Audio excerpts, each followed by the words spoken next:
Siya, Ina magdayaw. Ay, ganito talaga, nagkakarinigan Oo, naman para ano tayo. Hindi kasi meron tayong mga naka-live tayo online. Pinipick up tayo, so para malinaw sa kanila yung audio natin. Ayun.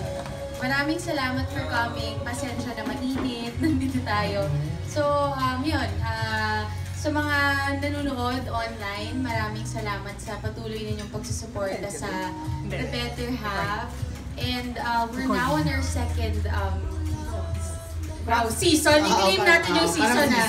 Book po. Book 2. Oo. Kaya mo ba? Oo.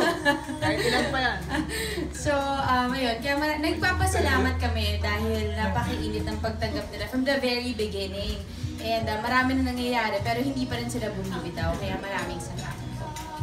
JC De Vera! Yes, good afternoon. Maraming salamat sa pagdalaw niyo sa amin dito sa aming location. And sa lahat ng mga sumusuporta sa The Better Half, maraming salamat sa inyo. Kayo yung nagpapalakas sa amin at nag-inspire sa amin para pagandahin lalo yung aming palabas. So, thank you so much. Ayan, maraming salamat. Ayan, nabanggit na nga na parang papasok kami sa panibagong yugto ng The Better Half at napakaraming mga dapat abangan sa aming kwento.